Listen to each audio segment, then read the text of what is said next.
할렐루야. 주 예수님 은혜 안에서 평안하셨습니까? 주 예수님의 재림의 징조 28번째 말씀을 좀 더 보충해 드리려고 합니다. 자, 먼저 본문 말씀을 찾겠는데요. 요한계시록 1장 7절입니다. 볼지어다 그가 구름을 타고 오시리라.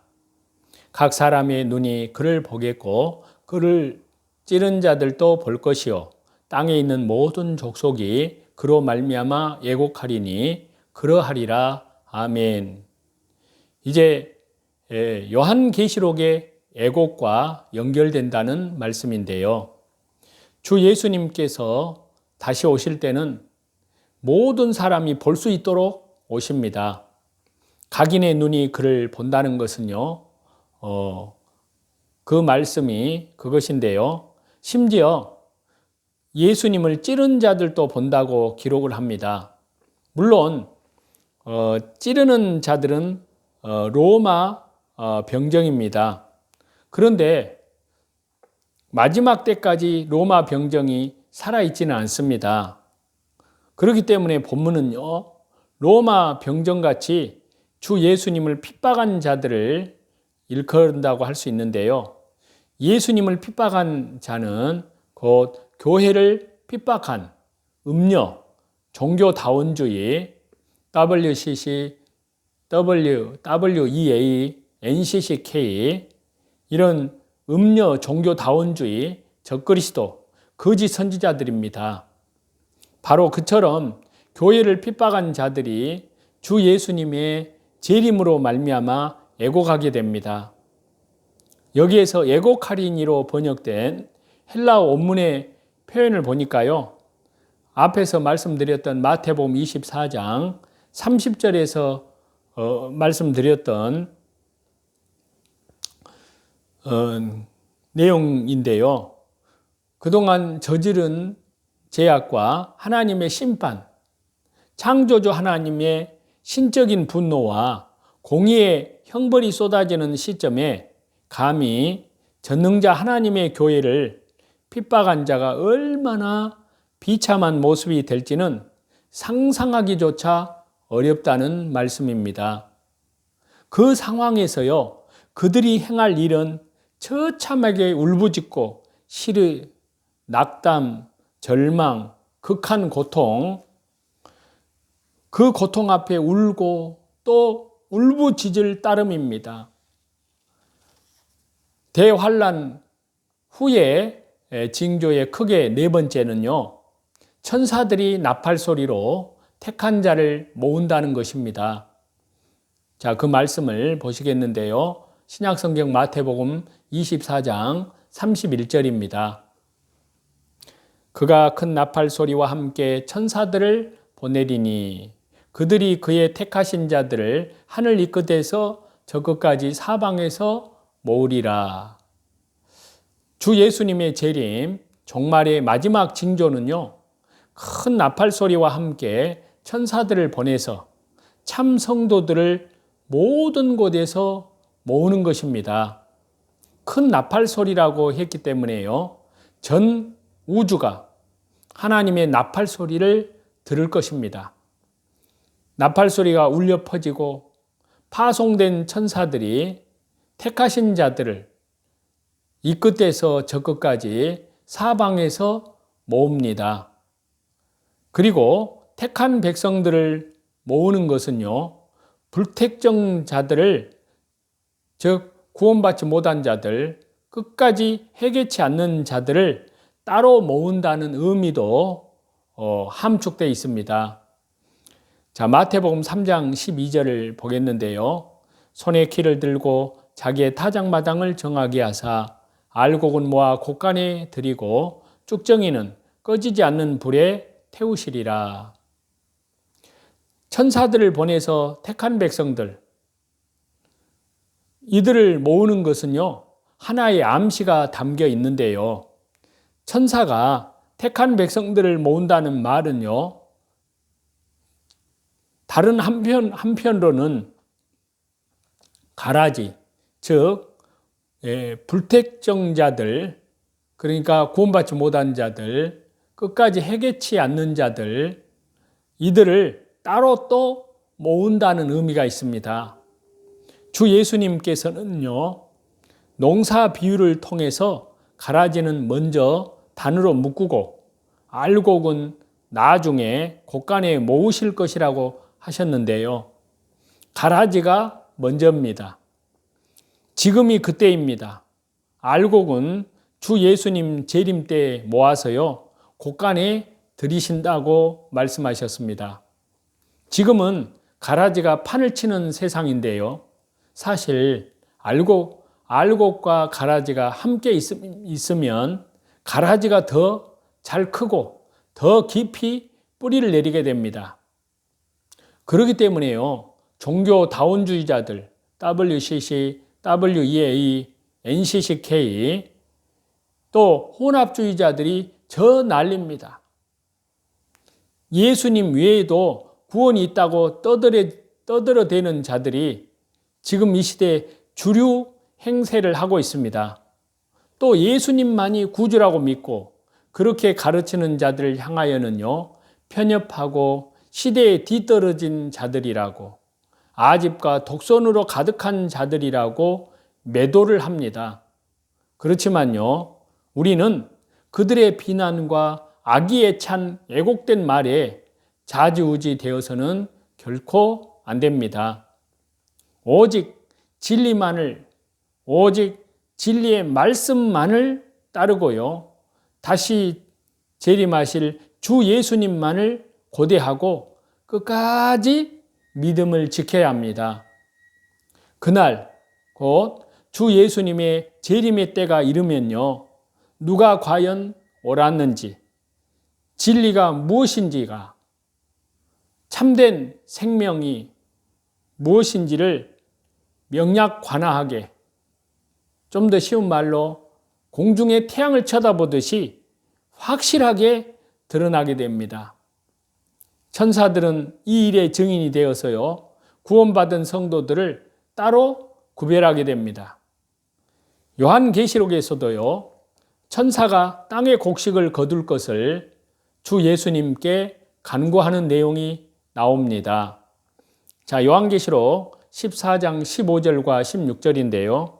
또 다른 천사가 성전으로부터 나와 구름 위에 앉은 이를 향하여 큰 음성으로 외쳐 이르되 당신의 낫을 휘둘러 거두소서, 땅의 곡식이 다 익어 거둘 때가 이르렀음이니이다 하니, 구름 위에 앉으신 이가 낫을 땅에 휘두르매 땅의 곡식이 거두어지니라. 자, 이 말씀에서 보듯이요, 천사가 흰 구름 위에 앉은 인자 같은 이, 곧 주 예수님께 낫을 휘둘러 땅의 곡식을 거두시라고 간구를 합니다. 그로 인해서 주 예수님께서 낫을 땅에 휘두르니까 곡식이 거두어집니다. 이는 천사들을 보내서 구원받은 자들을 모으는 주체가 바로 주 예수님이심을 역설합니다. 주 예수님께 붙어있는 자, 주 예수님만을 구주로 믿는 신앙을, 믿음을 지키는 자가 바로 주 예수님의 구원을 받는다는 말씀인데요. 분명 주 예수님께서 재림하실 때 주 예수님께서는 천사들을 보내 자기가 택한 백성들, 신앙의 정절을 지키고 헌신한 자들을 반드시 구별하시고요, 최후에 구원하셔서 천국으로 들이십니다. 그리고 대환란 후에 징조에 크게 다섯 번째로는요, 노아의 때와 같다고 말씀했습니다. 자, 마태복음 24장 37절에서 39절인데요. 노아의 때와 같이 인자 임함도 그러하리라. 홍수전에 노아가 방주에 들어가던 날까지 사람들이 먹고 마시고 장가들고 시집가고 있으면서 홍수가 나서 그들을 다 멸하기까지 깨닫지 못하였으니 인자 임함도 이와 같으리라. 주 예수님의 재림, 심판 전에 성도들은 노아의 가족처럼 철저히 구별해서 구원해 주신다는 말씀입니다. 그래서 마태복음 24장 37절에요. 노아의 때와 같이 인자 임함도 그러하리라. 자, 여기에서 노아의 때라는 것은요, 노아가 구원받은 때를 뜻하는데요. 당시에 노아와 그의 아내, 세 아들과 세 자부 8명이 특별히 구별되어서 하나님의 철저한 보호를 받았습니다. 그들이 남은 자들이었고요. 그들이 구원받을 자들로 하나님께서 인치신 자들이었기 때문인데요. 그래서 그들을 철저히 구별하시는 것이고요. 구원해 주신 것입니다. 그리고 노아 시대 사람들은 먹고 마시고 장가들고 시집간다고 했습니다. 자, 노아의 당시의 사람들 모습은 한마디로 타락, 이것으로 정리가 됩니다. 완전한 어두움 속에 있었습니다. 죄의 시궁창에 처박혀 있었습니다. 당시의 사람들은 끝까지 먹는 것, 마시는 것, 즉 육적 삶에만 매몰되어 있었습니다. 또 장가들고 시집간다는 것은요, 원문으로 보면 복수 분사형으로 쓰였는데요. 즉 일부 다처, 다부 일처, 혹은 온갖 음란 행위를 저질렀음을 뜻하는데요.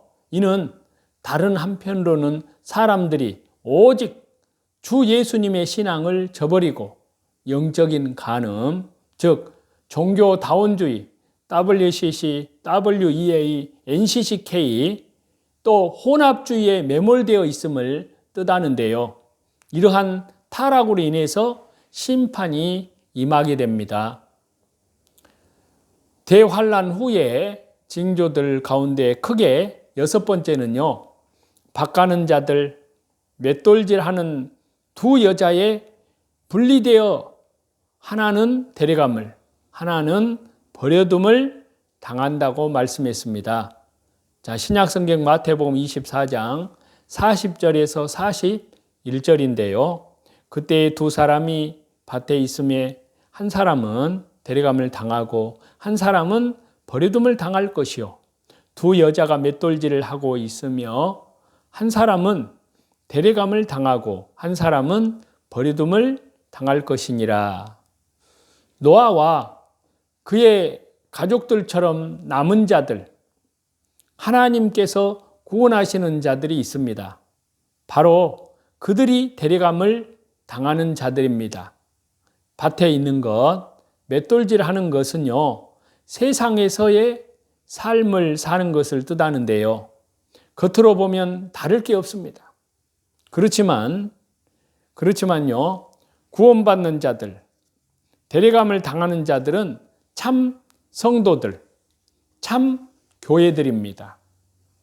노아 시대에 방주를 탄 사람들만 구원을 받을 수 있었던 것처럼요, 마지막 때에는 해 입은 여자, 참 교회 안에 거하는 자들만 구원받게 됩니다.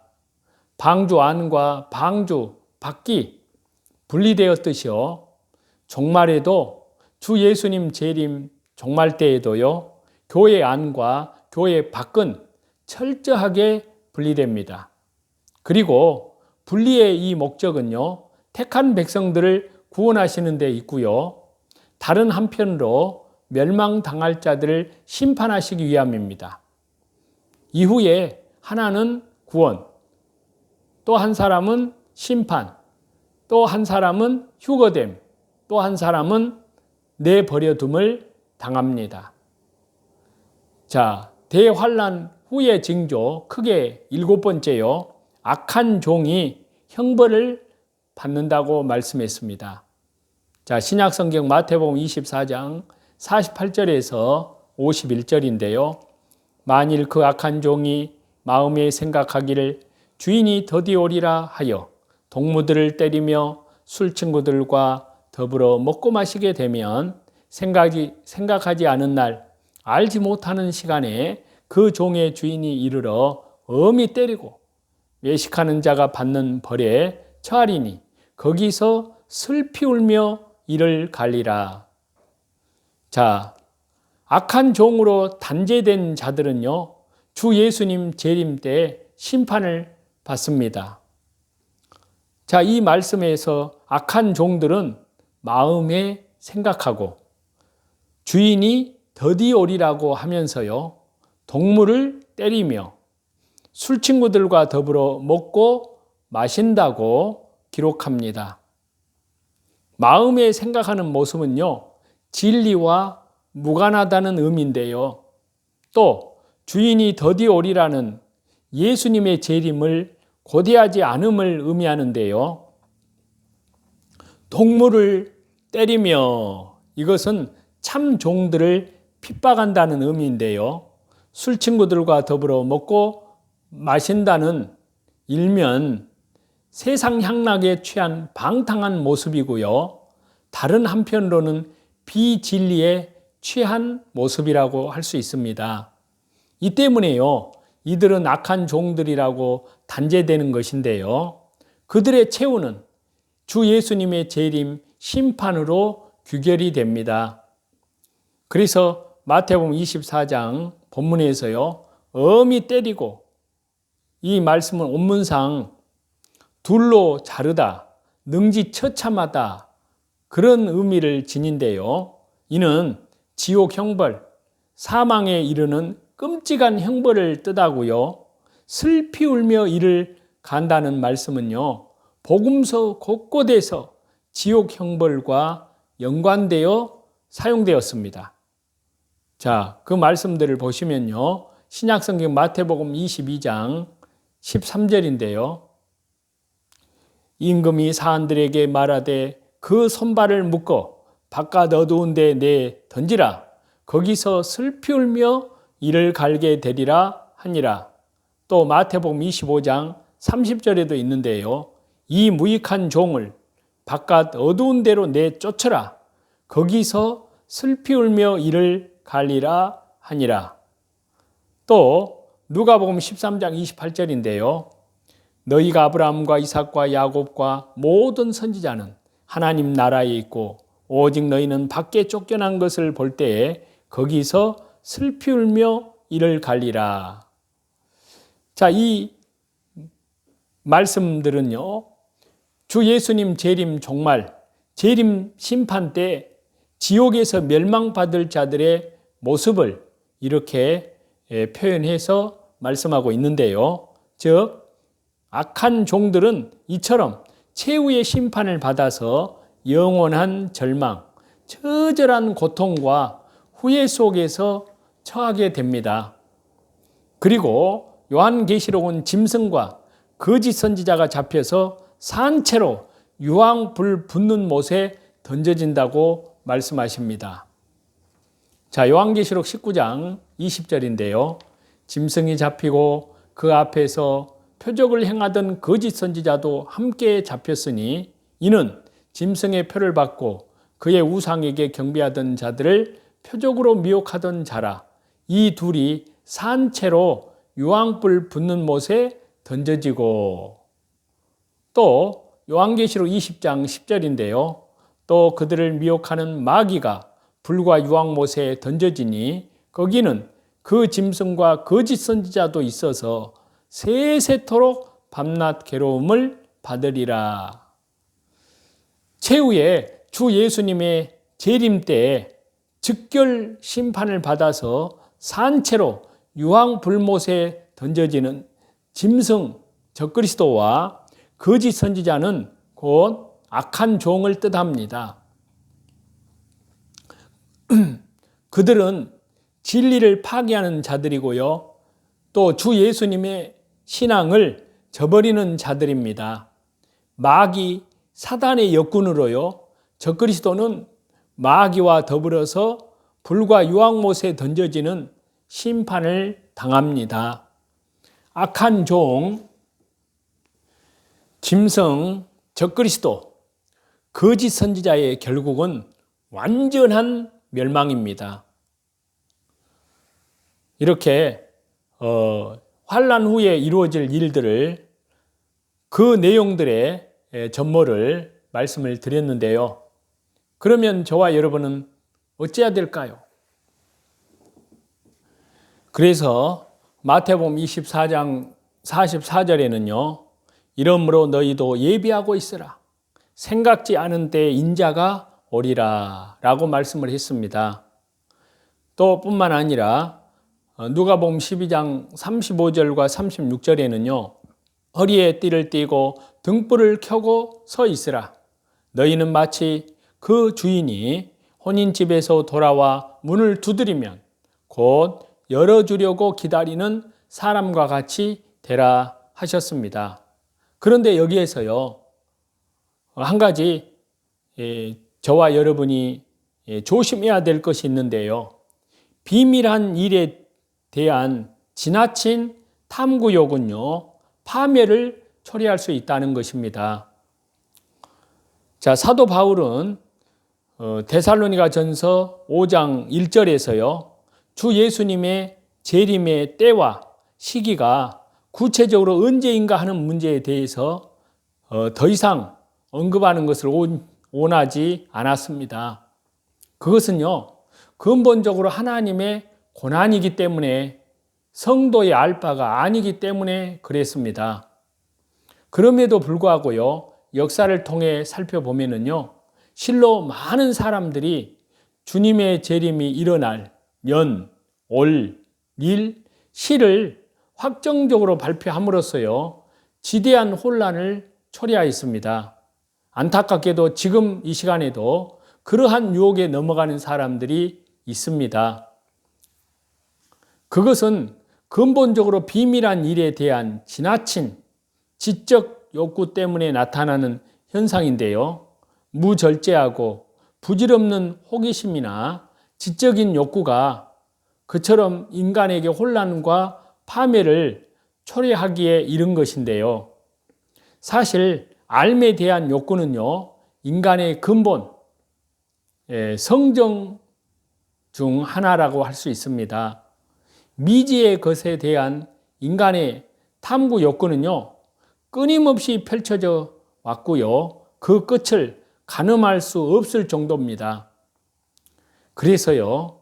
주님의 재림의 때에 대한 정확한 날짜를 산출하고자 하는 유혹은 지식에 대한 끝없는 인간의 욕구에 있어서 어쩌면 당연한 일인지도 모를 일입니다. 그것이 아무리 인간의 영역이 아니라 오직 하나님의 고난 아래에 있는 일이라 할지라도 인간의 지적 욕구는요, 그 금지된 사항을 무참히 짓밟아 버리는 것입니다. 그러나 이것은 하나님의 주권에 대한 도전으로요, 결국에 인간을 그릇된 길로 인도할 수밖에 없습니다. 인간이 하나님 안에 감추인 비밀에 대해서 알려고 하는 것, 그 자체가 어리석은 일이고요. 그러한 시도는 결국 인간 스스로 파멸의 무덤을 파는 것과 같습니다. 다시 한번 잘 생각해 보시면요. 주님의 재림의 때가 이때다, 저때다 라고 말하는 자들의 결국은 어떻게 될까요? 결국 파멸에 이르지 않았습니까? 그들은 세상적으로 이미 파멸에 이르렀습니다. 그리고 장차 영원한 파멸에 이르게 될 것입니다. 그렇기 때문에요. 사도 바울은 마땅히 생각할 그 이상의 생각을 품지 말라고 로마서 12장 3절에 경고하고 있습니다. 즉, 인간에게는 넘지 말아야 할 생각의 영역이 있다는 것입니다. 어떠한 생각이든 다 품어도 되는 것이 아니라는 말입니다. 이는 지식에 있어서도 마찬가지인데요. 인간은 마땅히 알아야 할 그 이상을 알려고 해서는 안 됩니다. 인간이 인간으로서 마땅히 알아야 할 그 이상의 것을 알려고 하는 것은 하나님의 고유한 고난을 침해하는 것과 다를 바가 없는데요. 그것은 눈이 밝아져 하나님과 같이 되어서 선악을 알게 될 것이라는 뱀의 유혹과 다름이 없습니다. 그렇기 때문에 사도 베드로는 성령님의 감동에서요, 지식에 절제를 더하라고 그렇게 가르치고 있습니다. 베드로후서 1장 6절에요. 그렇기 때문에 저와 여러분, 지식에 대한 지나친 욕구는 자제하는 것이 좋습니다. 물론 우리가 마땅히 알아야 할 지식의 영역에 대해서는요, 열심을 다해서 습득을 해야 할 것입니다. 그러나 우리는 우리에게 허락된 범위 이상을 알려고 해서는 안 됩니다. 하나님의 비밀에 속하는 것은 그냥 비밀로 남겨두는 겸손한 자세를 가지는 저와 여러분이 되기를 간절히 바랍니다. 그래서 디모데전서 6장 20절에 말씀하시기를요, 디모데야, 내가 내게 부탁한 것을 지키고 거짓되이 일컫는 지식에 망령되고 허한 말과 변론을 피하라 라고 말씀하시고요. 또 베드로후서 3장 16절에는요, 또 그 모든 편지에도 이런 일에 관하여 말하였으되 그 중에 알기 어려운 것이 더러 있으니 무식한 자들과 굳세지 못한 자들이 다른 성경과 같이 그것도 억지로 풀다가 스스로 멸망에 이르느니라 라고 말씀하십니다. 한 가지 분명한 것은 주의 날은 밤에 도적같이 임한다고 말씀하셨습니다. 그렇기 때문에요, 우리가 지금 이 시대에 되어지는 모든 징조, 주님의 재림과 대환란 직전에 살고 있는 것은 틀림없습니다. 그럴 때일수록 저와 여러분은 더욱 깨어 하루하루를 오늘이라 일컫는 동안을 믿음으로, 오직 나의 의인은 믿음으로 살리라고 하였기 때문에요, 삶의 현장에서, 가정에서, 직장에서, 일터에서, 또 교회에서, 사업의 현장에서, 학교에서 어디에 있든지 정상적인 신실한 삶을 믿음으로 살아야 될 줄로 믿습니다. 그래서 또 밖으로는 이뤄진 영혼들에게 그리스도의 향기를, 선한 생명을 나타내는, 그러므로 말미암아 이뤄진 영혼들을 구원해낼 수 있는 성령님의 능력과 권능으로 충만해서 하나님 나라와 복음을 위해서 신실하게 사시는 저와 여러분이 다 되시기를 다시 재림하실 우리 주 예수 그리스도 이름으로 간절히 축원합니다. 찬송 드리시겠습니다.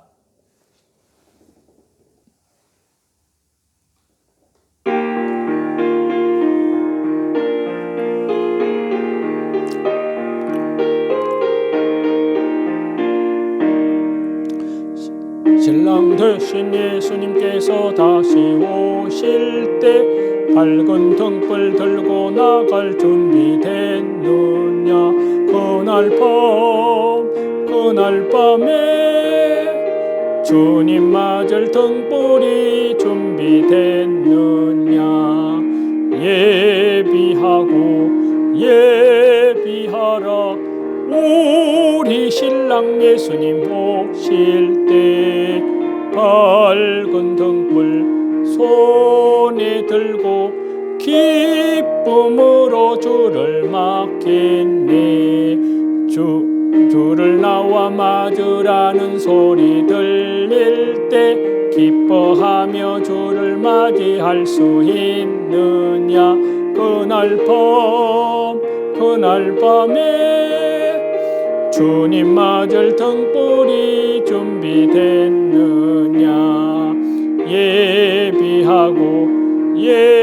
예비하라 우리 신랑 예수님 오실 때 밝은 등불 손에 들고 기쁨으로 주를 맞겠네. 항상 깨어 기도하며 거룩한 기름 준비하지 않고 주를 맞지 못하리. 그날 밤에 주님 맞을 등불이 준비됐느냐 예비하라 우리 신랑 예수님 모실 때 밝은 등불 손에 들고 기쁨으로 주를 맞겠네. 그날 밤에 영화로운 혼인잔치에 기뻐하며 할렐루야 찬송 부르리. 그날 밤에 주님 맞을 등불이 준비됐느냐 예비하라 우리 신랑 예수님 오실 때 밝은 등불 손에 들고 기쁨으로 주를 맞겠네. 모든 감사와 찬송과 존귀와 영광을 우리 성삼위 하나님께만 돌립니다. 오늘도 주 예수 그리스도의 이름으로 모든 선한 싸움에서 승리하시는 축복된 하루가 되시기를 우리 주 예수 그리스도 이름으로 간절히 축원합니다. 감사합니다.